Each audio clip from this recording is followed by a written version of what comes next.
성령 충만한 하루가 되시기 바라겠습니다. 오늘 말씀은 고린도후서 5장 8절에서 10절 말씀입니다. 우리가 담대하여 원하는 바는 차라리 몸을 떠나 주와 함께 있는 그것이라. 그런즉 우리는 몸으로 있든지 떠나든지 주를 기쁘시게 하는 자가 되기를 힘쓰노라. 이는 우리가 다 반드시 그리스도의 심판대 앞에 나타나게 되어 각각 선악간에 그 몸으로 행한 것을 따라 받으려 함이라. 아멘. 오늘 말씀의 내용도 역시 어제 말씀에 이어지는 내용인데요. 바울이 복음을 전하는 삶을 평생 살았습니다. 정말 많은 고난을 겪었는데도 낙심하지 않았다고 말했습니다. 바울은 도대체 어떤 소망이 있었기에 낙심하지 않았던 것입니까? 오늘 주제는 그리스도의 심판대를 항상 바라보았다는 겁니다. 그리스도의 심판대를 항상 바라보고 살다 보니 낙심하지 않을 수 있었다라는 것이죠. 10절 다시 읽으면 이는 우리가 다 반드시 그리스도의 심판대 앞에 나타나게 되어 각각 선악간에 그 몸으로 행한 것을 따라 받으려 함이라. 무슨 말입니까? 바울은 항상 그리스도의 심판대를 바라보았다라는 제 그런 말씀의 내용이고, 그래서 극심한 고난이 있었어도 그 심판대 앞에 설 것을 생각하면서 그 심한 고난을 이겨냈다라는 겁니다. 그래서 오늘 말씀은 그리스도의 심판대를 바라보는 사람은 과연 어떤 것들을 믿고 사는 것인지 함께 생각하며 말씀의 은혜를 나누겠습니다. 첫 번째는 이 땅에서 오래 사는 것보다 하루속히 죽음을 넘어 주님과 함께 사는 것을 더 사모한다라는 것입니다. 8절입니다. 우리가 담대하여 원하는 바는 차라리 몸을 떠나 주와 함께 있는 그것이라. 자, 여기 보면 몸을 떠나 이렇게 되어 있는데 죽음을 가리키는 말입니다. 그러니까 차라리 죽어서 주님과 함께 있기를 원한다는 말씀입니다. 그리스도의 심판대를 바라보는 사람은 죽음 이후를 항상 생각한다는 것이죠. 이 말은 다른 말로는 세상에 대한 미련이 없다는 말이기도 합니다. 빌립보서 1장 23절입니다. 내가 그 둘 사이에 끼었으니 차라리 세상을 떠나서 그리스도와 함께 있는 것이 훨씬 더 좋은 일이라 그렇게 하고 싶으나.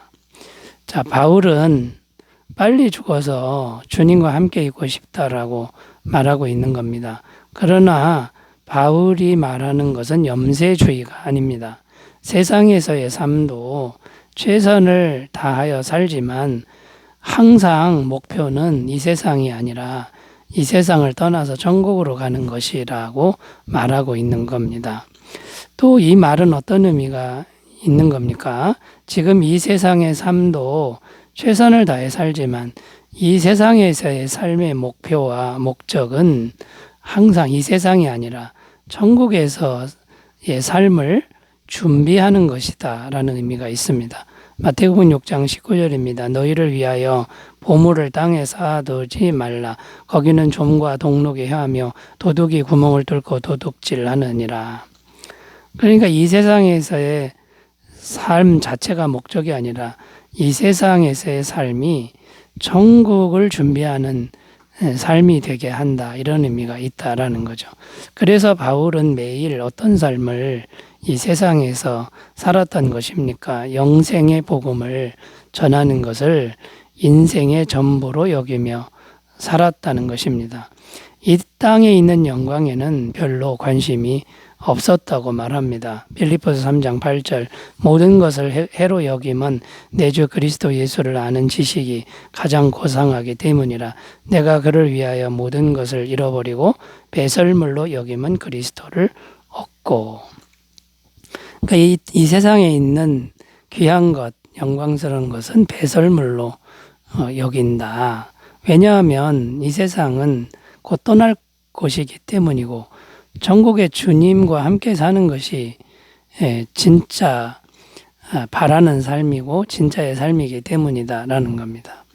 또 복음을 전하면서 겪는 수많은 고난에도 바울은 낙심하지 않았다고 말하는데요. 왜냐하면 그것은 영생을 위한 고난이기 때문에 이 땅에서의 고난도 영생의 삶을 위해서 필요한 것이다.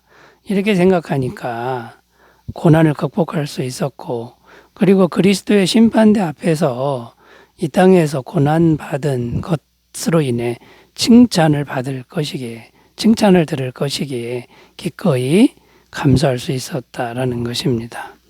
자, 여러분, 우리의 삶의 모습은 어떠합니까? 이 땅에 집착하거나 집중된 삶의 모습은 아닌지 좀 돌아보았으면 좋겠고요. 이 세상에서 벗어나 죽음 이후에 그리스도의 심판대 앞에 설 것을 믿음으로 바라보는 매일의 삶이 되시기를 바라겠습니다. 자, 그리스도의 심판대를 바라보는 사람은 이 땅에서 오래 사는 것보다 빨리 죽음을 넘어 주님과 함께 사는 걸 사모한다. 살펴봤고요. 두 번째로 가보겠습니다. 그리스도의 심판대를 바라보는 사람의 삶은 어떨까요? 두 번째는 살든지 죽든지 주님을 기쁘시게 하는 삶을 추구한다라는 것입니다. 9절입니다. 그런즉 우리는 몸으로 있든지 떠나든지 주를 기쁘시게 하는 자가 되기를 힘쓰노라. 여기 보면 주를 기쁘시게 하는 자 되기를 힘쓰노라라고 했는데, 그러면 어떻게 하는 것이 주님을 기쁘시게 하는 것일까요? 이것을 생각하려면 반대의 것을 생각해야 하는데, 반대의 것이란 주님을 기쁘시게 하는 게 아니라 나를 기쁘게 하는 것, 이게 반대가 되겠죠. 결국 무슨 말입니까? 나를 기쁘게 하는 이기적인 것을 내려놓을 때, 즉 다른 말로 내 마음대로 하고 싶은 것을 내려놓을 때 주님을 기쁘시게 하는 것이 된다, 이런 말이 됩니다. 자, 그러면 구체적으로 어떤 걸 해야 될까요? 첫 번째는 예배를 드리는 겁니다. 예배입니다. 하나님은 예배 받는 것을 기뻐하신다고 말씀합니다.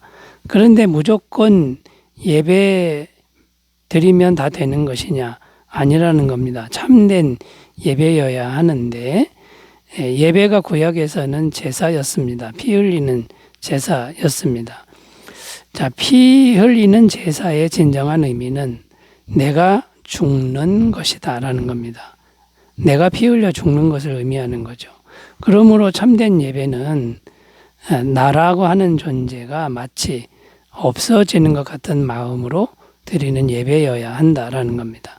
갈라디아서 2장 20절 내가 그리스도와 함께 십자가에 못 박혔나니 그런즉 이제는 내가 사는 것이 아니요 오직 내 안에 그리스도께서 사시는 것이라. 이제 내가 육체 가운데 사는 것은 나를 사랑하사 나를 위하여 자기 자신을 버리신 하나님의 아들을 믿는 믿음 안에서 사는 것이라. 자, 여러분, 내가 죽은 것처럼 되는 이런 예배를 항상 드린다면 주님을 기쁘시게 하는 것이 될 것입니다. 둘째는 사랑입니다. 사랑을 실천하는 것인데, 진정한 사랑은 이기심을 반드시 극복해야 한다는 겁니다.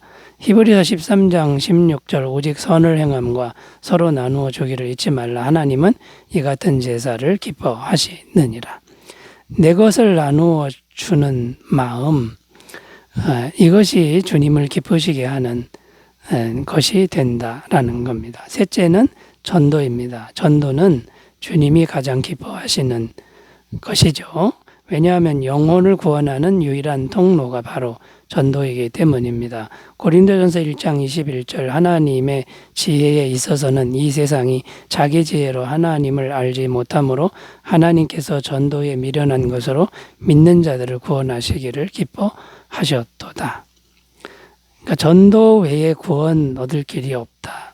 그 전도를 가장 기뻐하신다라는 겁니다. 이 밖에도 주님을 기쁘시게 하는 일들은 많습니다. 그런데 공통점이 무엇입니까? 앞에서 말한 예배, 사랑, 전도 등은 전부 나를 죽이는 마음 없이는 불가능한 일들이라는 것입니다. 그런데 또 분명한 공통점은 무엇입니까? 반드시 그리스도의 심판대 앞에 섰을 때 주님으로부터 칭찬을 들을 만한 일들이라는 것입니다. 결론적으로 말씀드려서 우리 모두 그리스도의 심판대 앞에서 주님께서 기뻐하는 마음으로 칭찬 듣는 사람들 다 되시기를 바라겠습니다. 자, 세 번째로 가보겠습니다. 그리스도의 심판대 앞에 심판대를 바라보는 사람의 삶은 어떠할까요? 세 번째는 이 세상에서의 삶의 성적표를 그리스도의 심판대 앞에서 반드시 받는다는 것을 늘 생각하며 산다는 것입니다. 10절입니다. 이는 우리가 다 반드시 그리스도의 심판대 앞에 나타나게 되어 각각 선악간에 그 몸으로 행한 것을 따라 받으려 함이라. 여기 심판대가 나오는데 이 심판대는 천국 가느냐 지옥 가느냐의 심판대가 아닙니다. 우리가 다 이렇게 표현하는데 우리가 다는 구원받은 성도를 의미합니다. 그러니까 마지막 때에 성도로서의 삶을 결산할 날이 온다. 그게 그리스도의 심판대라는 거죠. 이것은 천국이냐 지옥이냐가 아니라 상급에 관한 것입니다. 상급을 얼마나 받느냐라는 겁니다. 그런데 상급은 어떻게 주어지는 것입니까? 현세에서 우리의 삶이 어떠하냐에 따라 다르게 주어진다는 것입니다. 선악간에 그 몸으로 행한 것을 따라 받으려 함이라 이렇게 기록하고 있는 것이죠. 우리가 지금 가진 몸으로 행한 것을 따라 심판대 앞에서 선악을 따라 받는다. 여기서 선은 그리스도 중심적 삶을 의미합니다. 악이라고 하는 건 자기 중심적 삶을 의미하는 것이죠. 그러니까 일종의 성도의 삶의 성적표라고 할 수 있다는 것입니다. 그런데 외적인 것만이 아니라 중심이 훤히 다 드러난다는 것입니다. 그리스도의 심판대 앞에 나타나게 돼요. 여기 나타나다의 헬라어 파네로데나이는 모든 외양을 벗고 자신이 지닌 성품 전체의 실체가 다 드러나는 것을 의미합니다. 자, 그러면 지금 우리는 어떻게 살아야 할까요? 로마서 12장 1절입니다. 그러므로 형제들아 내가 하나님의 모든 자비하심으로 너희를 권하노니 너희 몸을 하나님이 기뻐하시는 거룩한 산 제사로 드리라. 이는 너희의 드릴 영적 예배니라. 이게 무슨 말입니까? 바울은 자기 전 삶을 하나님께 드리는 삶을 살았다는 것입니다. 왜 그렇게 했느냐? 그리스도의 심판대 앞에서 상 받을 것을 항상 바라보았기 때문이라는 것이죠. 자, 그러므로 여러분 우리도 이 세상의 삶이 나중에 천국 앞에 심판대 앞에 가서 성적표를 받는 것이다라고 생각하고 매 순간 거룩한 산 제사로 삶을 드리시길 바라겠습니다. 기도합니다. 하나님 아버지, 우리가 그리스도의 심판대 앞에 다 설 것을 항상 생각하며 살도록 도와주시옵소서. 예수님의 이름으로 기도드립니다. 아멘. 감사 충만하시기 바라겠습니다. 감사합니다.